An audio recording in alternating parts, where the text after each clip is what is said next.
Hey, welcome guys back to the Musings of Maverick channel. Maverick here with another episode of Tower of God. So, last episode was the conclusion of the Crown Dame. As expected, Bam and company did not turn out to be the winners, although the end result was indeed quite unexpected here.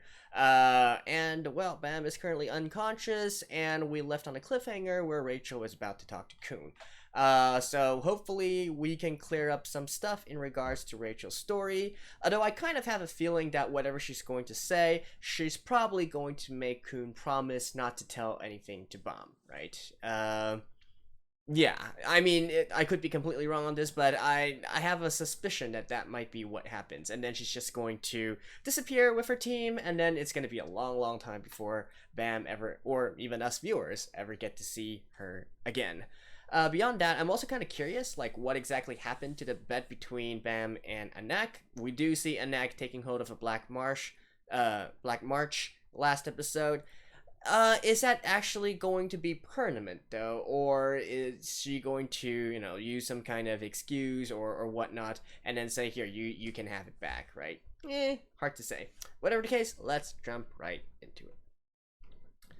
Alright, I skipped the opening. Let's begin in 3, 2, 1, play.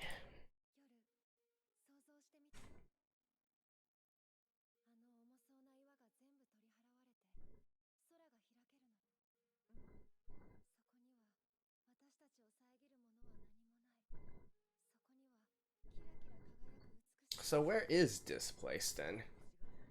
If they were not originally within the tower, were they within the outer tower or not even near the tower at all?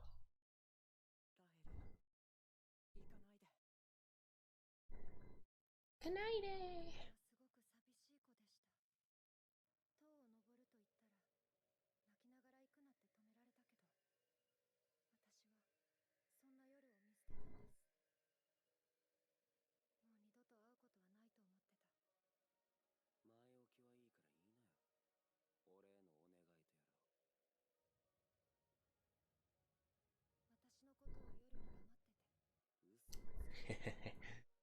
What did I say?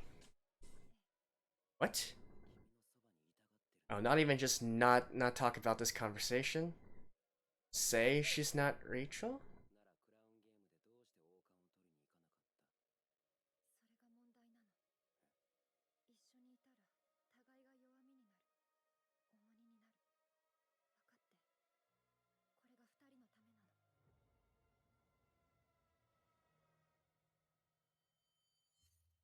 Oh.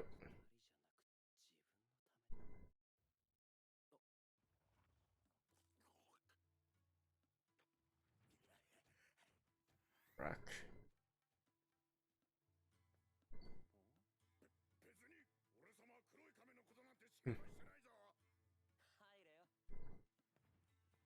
Stop being a tsundere, Rack. Ah.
But how is that gonna work though? She saw Rachel's face, didn't he? I mean, he saw Rachel's face, didn't he?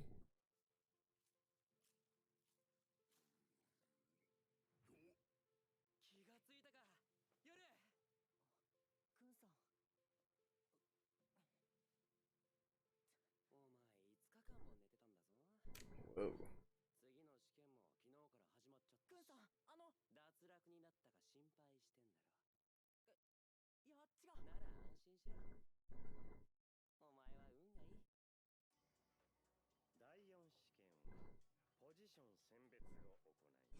Huh. Positions.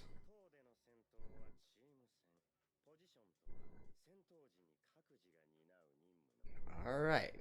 Looks interesting. Fisherman.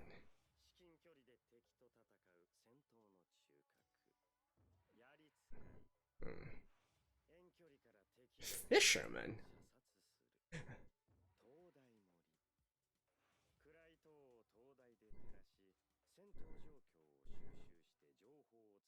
Scout? Something like that? Oh no, there's another scout.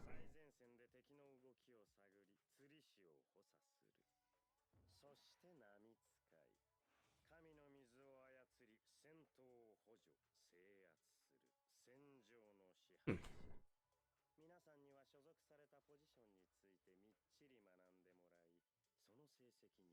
But if that's the case, how come there's only 3 to a team?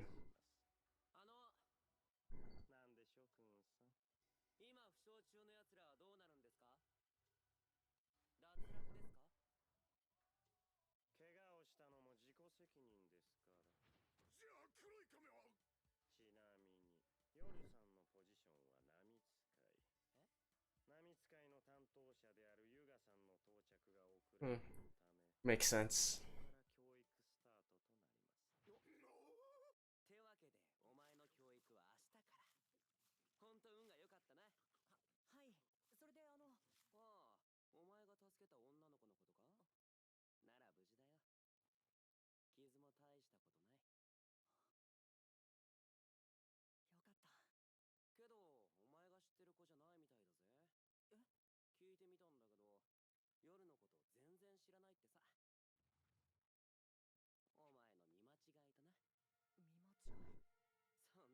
How would that even work? Didn't he see her face?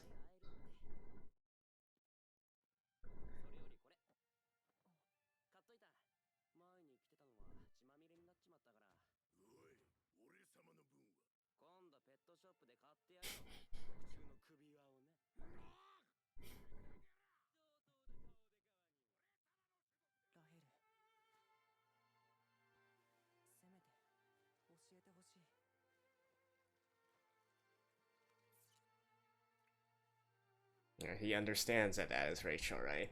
But he also understands she probably did this deliberately. Huh.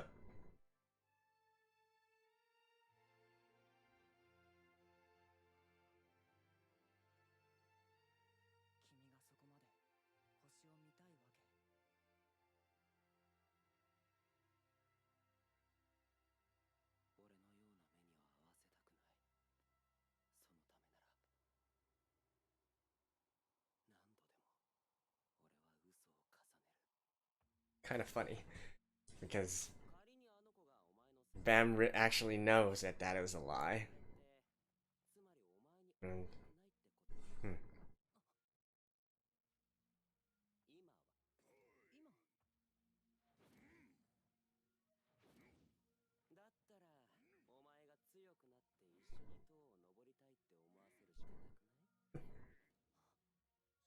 Did they actually cut something out from here? I feel like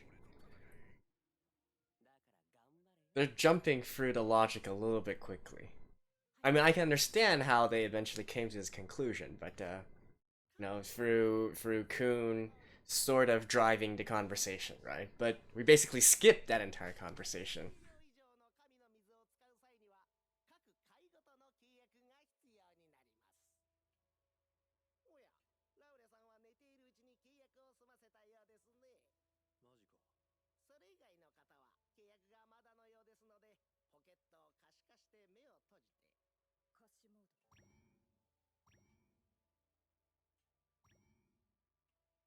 Okay.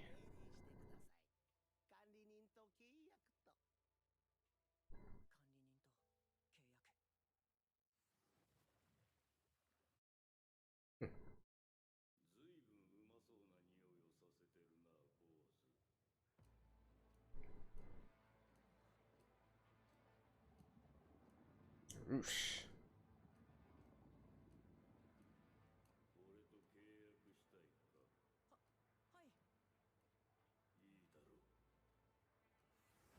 Huh.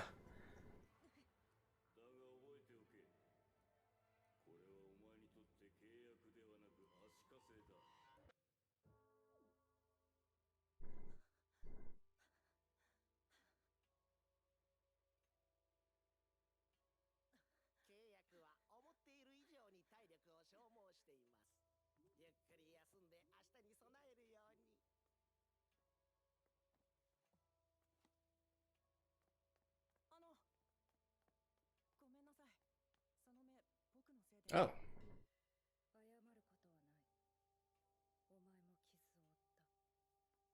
Huh. I did not recognize her at all.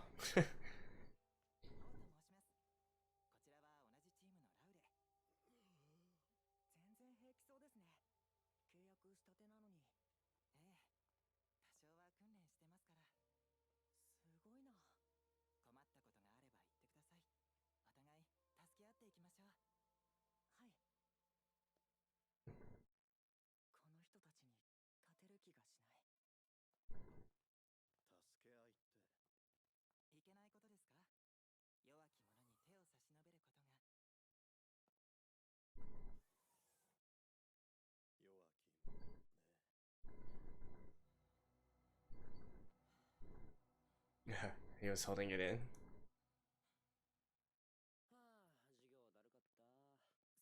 But so the rest of them didn't see what he could do?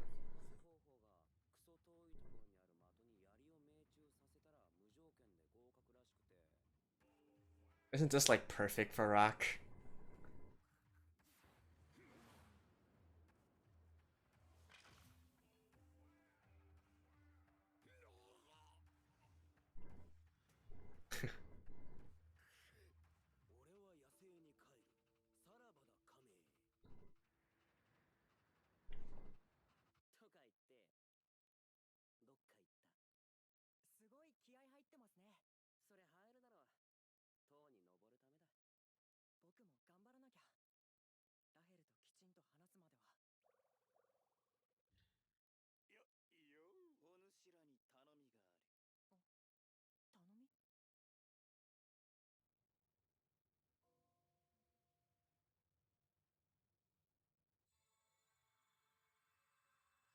So you guys are literally still here?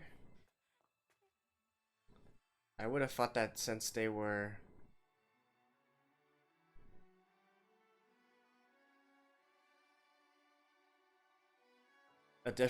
from a different testing group.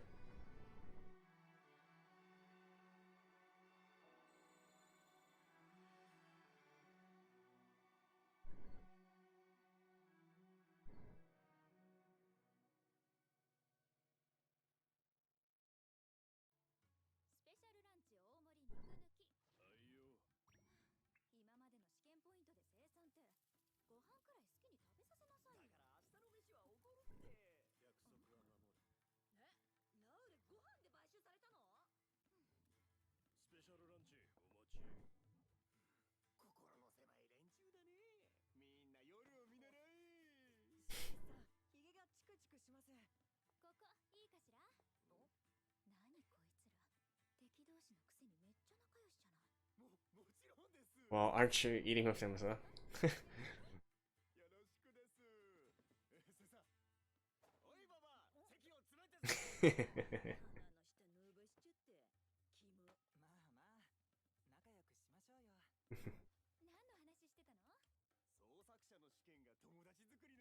Scout test is making friends?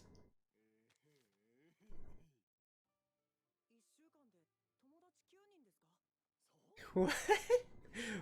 What kind of position is this?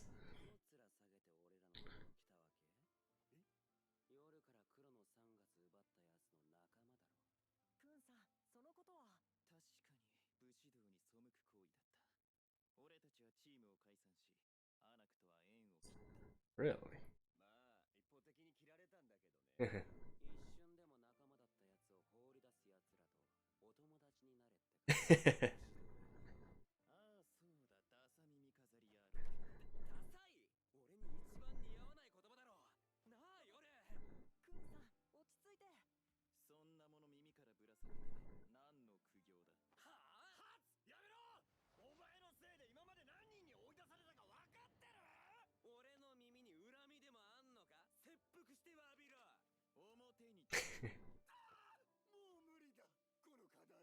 Wait, so who's the one who needs us? Just Shibin?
Well.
Hmm.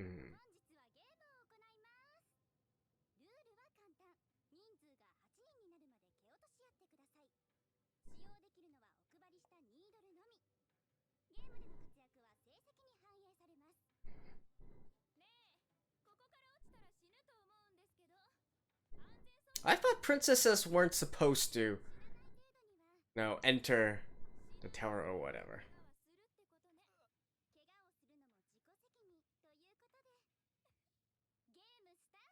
Oh well, never mind.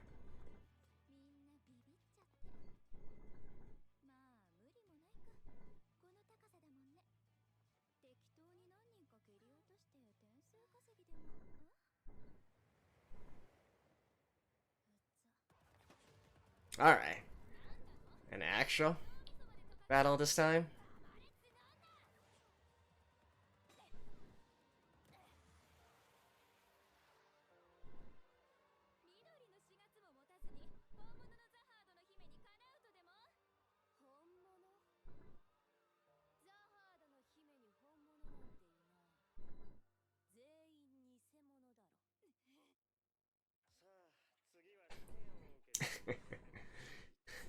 Princess fight!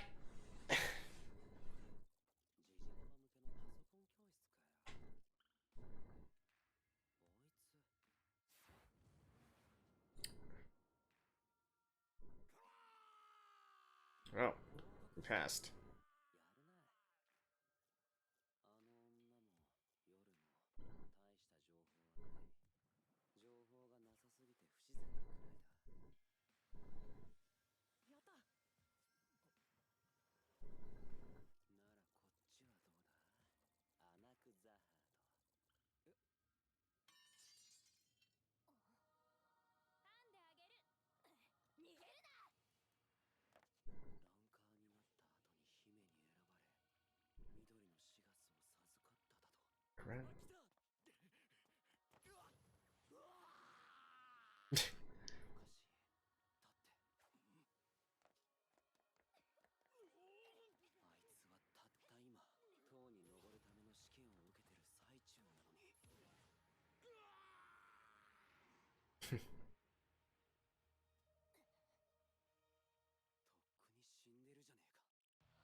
Already dead? Like, as in officially dead?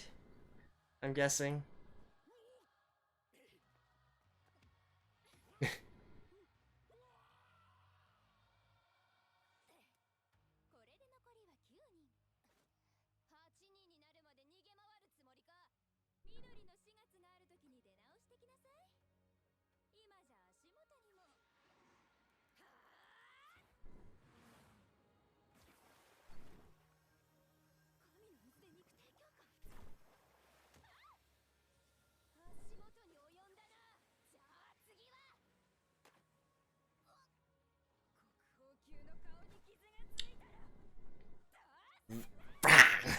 Nice.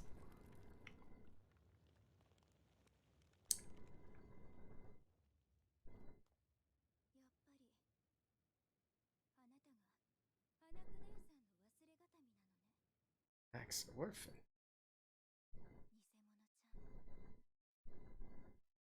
Huh.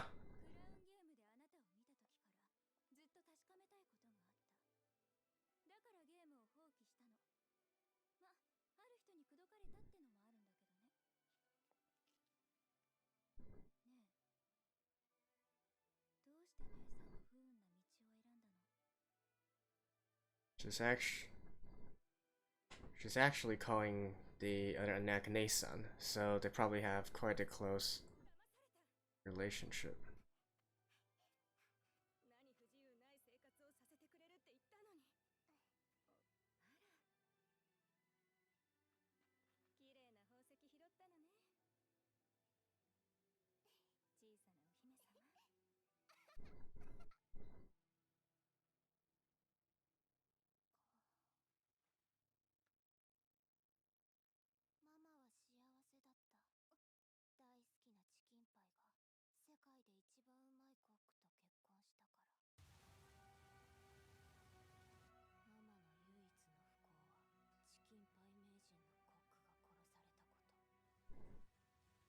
By who?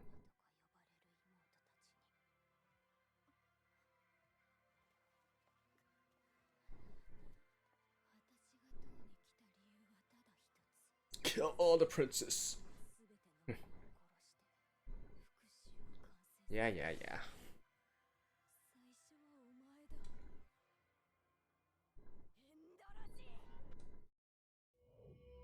Okay. Alrighty, so we got a lot of development this episode to the point where I even kind of feel like it is being rushed. Obviously, I don't read the actual webtoon, but it just feels that they are rushing along through a lot of the stuff, the mechanics, and some of the backstory as well. But let's talk about some of them, shall we? So first of all, the outcome of Rachel's talk with Kun. So it pretty much went as I expected. So the request that Rachel actually made was to try and lie to Bum and make it so that he doesn't want to continue searching for her or something like that, right? So pretty much as expected, although I didn't quite think they were going to go the route of trying to lie directly to Bam. And how does that even work?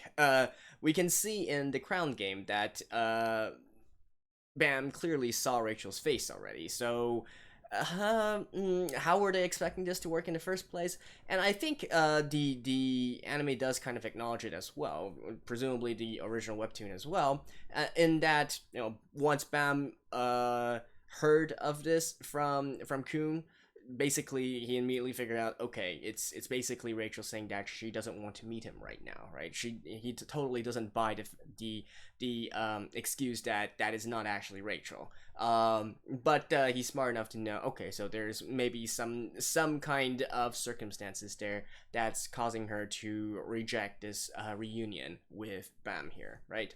And I feel like they even though the anime didn't explicitly show it, they pretty much continued working on this assumption. So later on, when we saw Kun talking with Bam again, putting that sort of hypothetical point where even if that is Rachel, then there must be some other reason why she doesn't want to meet with you right now, right? Like that kind of thing. So I feel like that does kind of make it more believable. It's I much prefer that to some kind of situation where Bam actually buys the lie that is not Rachel. Like, that doesn't really work. That'd be seriously trying to I don't know, trying to basically hand wave this away. So I did like the way that they did this. Right now everything is laid out in a way, so they're still not going to meet each other, but Bam understands that is actually Rachel, and he is also of the mindset that, okay, we need to give it some more time, right, and we can figure out things later. So I did like the sort of conclusion that they reached from that, but I do think they kind of rush things a little bit, kind of skip some dialogue, at least to make it flow a little bit better here.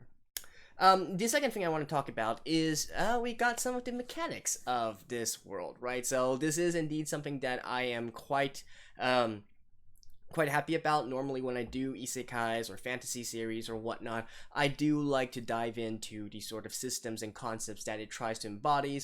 What are the mechanics of this world? How can we take advantage of them? And so on and so forth, right? I really like this world building aspect, or this sort of system / mechanic aspect of these worlds. So it's just nice to see the creativity that goes into the world building here. So here we do get a sort of, I guess, occupation or class, something similar to that, with the 5 positions, right? We got the fisherman, we got the spear barrier, the light barrier, the scout, and the wave controller. It's a funny thing to me. They're all kind of sort of related with fishing, right? They're definitely something fishing inspired. A fisherman, that's obvious, right? Spear, one of the old ways to fish was to directly spear fish, right? And then light, going out at night, you need light, and indeed you can even sort of make a sort of parallel to lighthouses as well. Scouts, obviously you would need someone to be on the lookout while out on the seas, and then wave, that is, I don't think anything needs to be explained there, right? Now it could be just a very thematic approach that this series is trying to do, trying to put all these positions and have them be sort of kind of related with the ocean, with the sea, with waves, with water, that kind of stuff, right? And indeed it is shown throughout. Like Shinso, even though a lot of people are not happy that it's being taken too literally as god water, I don't know that much, but I think there is a specific reason why they're choosing to use this kind of particularly with the walls and whatnot, walls of water and so on and so forth. So I do feel like that is deliberate. And another thing is, throughout this series so far, back in episode 1, where Bam was first being set to a test with one of the monsters or creatures or whatever you want to call it, that was something that looked like it was floating in water. It looked like a sea creature, right? And indeed in this episode as well, whilst they were doing this forming a contract with the administrator kind of thing, the imagery that we were shown of was indeed, again, kind of floating in water, having this sea creature, and forming a contract with that thing, right? So I do kind of get the feeling that this is entirely the theme of this is very deliberate. Now, whether or not that has any sort of bearing on the basis of the entire story, that is another thing, right? I was just thinking, like, one of the most outlandish ideas I immediately think of is, what if it turns out that this entire world that we are familiar with right now, it's actually entirely underwater? Right?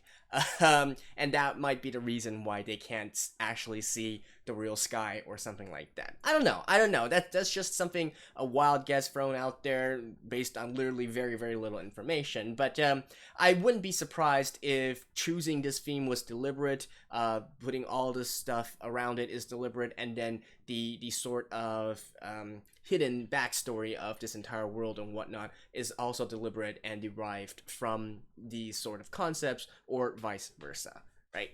So that's it for the system, and going forward, we can assume that once we actually get into the team battles, we would need someone in each position, right? Otherwise, why would they only have these 5 positions and only and even saying that you have each position that you need to fill within a team.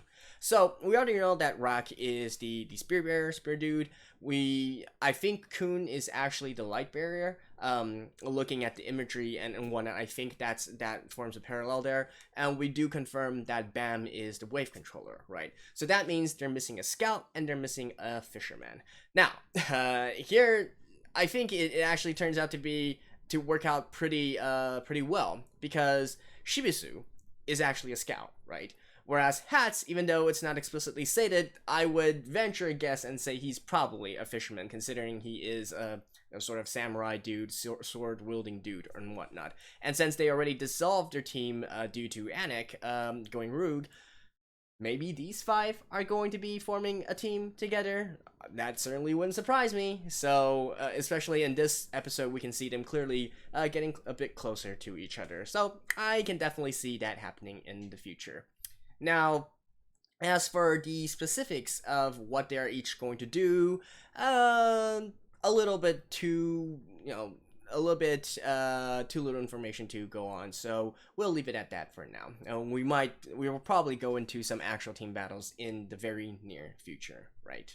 So it is kind of cool, but I still think that there is something to be said about the entire thematic direction of this system and whatnot. It definitely seems to be something that we should keep an eye on. Alright, and for the final part, we got this entire situation between Endorsi and Anak and all the princesses of Jihad, right? Now, for their situation, I'm not going to comment too much on that. I definitely feel like Anak is kind of barking up the wrong tree, because I think it's quite obvious that Endorsi had nothing to do with her mother's death. But of course, and people hell-bent on revenge aren't exactly the most logical thinking people. But that's whatever, right? Now, the thing that I'm kind of getting here is, it seems that not a single princess that we've met so far, and we've already met 3. Technically, yeah, because even though Anak is not the Anak that we know is not a princess, her mother was, right? So we've already met at least 3 princesses and 1 question mark for Rachel. I still think she has some kind of, even if she isn't a princess, she's sort of related with this entire thing. We'll see about that, right? But so far, Yuri has stated that she doesn't like this system and she wants to do something to change it. Anak, the real Anak, basically threw away her life as a princess and sort of eloped, I guess you could say. And then we got Endorsi here, who, even though she hasn't specifically said anything against the sort of princess system and whatnot, through her conversation a little bit earlier with the whole gang and whatnot, it seems that she does also agree that the princess system is kind of troublesome, so on and so forth, right? So it seems that none of them like this system, and they all got some grudgings for this. And you guys recall a few episodes back, I was talking about how I had a theory where this system is something that the royalty is using to control the general population, the masses, or so on and so forth. And there are some more sinister things happening behind it. Not necessarily for the bad of the public, it could be for the good of the public, but it's definitely some sort of big mystery that requires the system, even though everybody hates it, right? So, I think that just further confirms my hypothesis there, but obviously that's something far out into the future, so we'll again keep an eye on that part as well. But the main thing is that all the princesses that we've met up to now don't really like this system that they have in place. So maybe later on we will meet some princesses that are that do very like this system.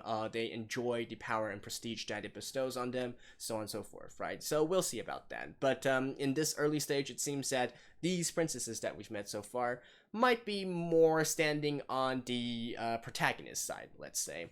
Even Anak, who I assume will eventually come around, or something like that.